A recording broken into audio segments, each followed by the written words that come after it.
It's the 1st of June. Where has this year got to? I'm Rolene Marks. This is the Israel Brief, bringing you those top stories making headlines in Israel, brought to you by our team at Lay of the Land. And we do this every Monday to Thursday. Stay tuned to find out where you can find us on our various social media. But let's take a look at those top stories.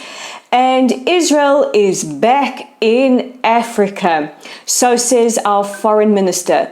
Foreign Minister Yair Lapid, addressing the Israel-Africa conference yesterday, spoke about the fact that Israel recognizes Africa's power and Africa recognizes that Israel is a force for good. The Foreign Minister spoke about Israel's focusing now on ties with African states, and he also lauded Israel's observer status at the African Union. Now, two countries, Algeria and South Africa, are trying to get that observer status removed. But on the whole, it looks like the majority of African states support Israel's presence. And for Israel's part, all we have is observer status. We cannot vote or put forward any resolutions. But the networking and the opportunity to converse with various leaders from African states is very, very important. Lapid went on to speak about the different arenas where Africa and Israel could cooperate, speaking about agriculture, security, especially food security, cyber, and a whole host of other industries.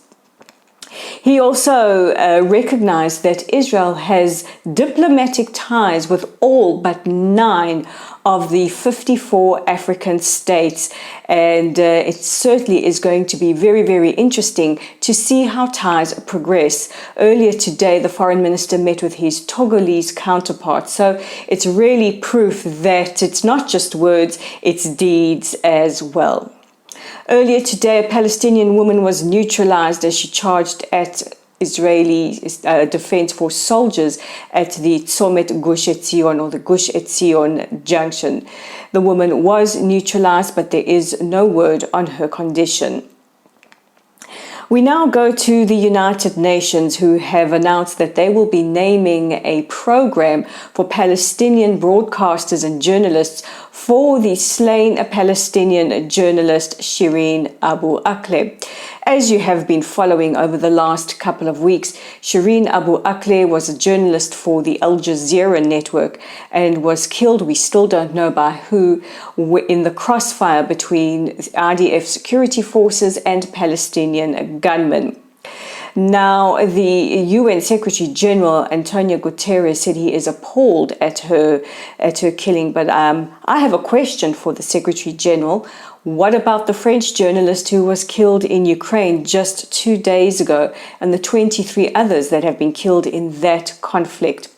To date, we still don't know definitively who is responsible for firing the fatal shot that killed Abu Akle.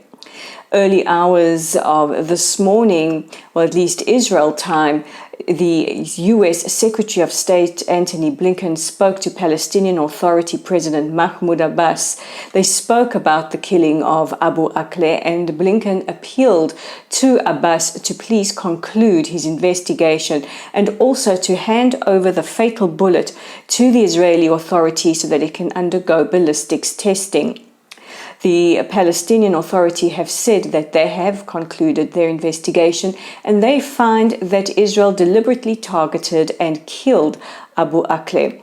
The IDF say that it's possible, but it's also possible that the fatal bullet could have been shot by the Palestinian gunmen, who initially thought that they had shot a soldier. But unfortunately, there can be no definitive conclusion until ballistic tests on the fatal bullet have been concluded. And our final story takes us back in history. The 1st of June begins our commemoration of the Farhud. The Farhud started on the 1st of June 1941 and took place in Baghdad, Iraq. Over 2 days, vicious mobs went from Jewish house to Jewish house, killing, looting, and raping. By the end of these 2 days, 180 Jews were killed and over 1,000 injured. And within the next decade, the Jews of Iraq would flee the country, many of them coming to Israel.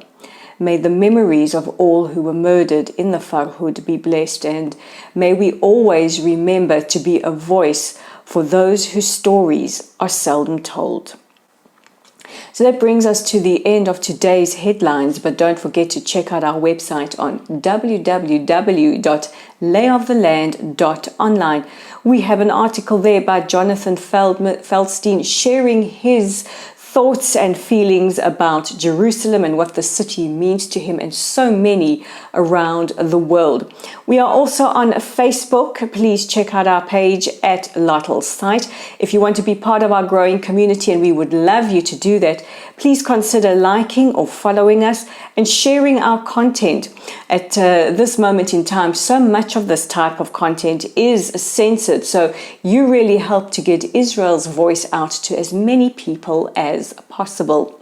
On YouTube, our channel is at the Israel Brief, and if you are viewing us on YouTube, please consider liking us, sharing us, and subscribing by clicking on the red subscribe button.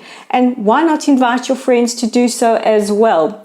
We are also on Twitter. Our handle is at layoftheland5, and you can interact with us there, send us a tweet, maybe even have an argument with us. We don't mind. We're here to interact with you. And all that remains for me is to wish you a wonderful rest of your Wednesday. Remind you that I'm Rolene Marks. This is the Israel Brief. Thank you for watching, and join us again tomorrow.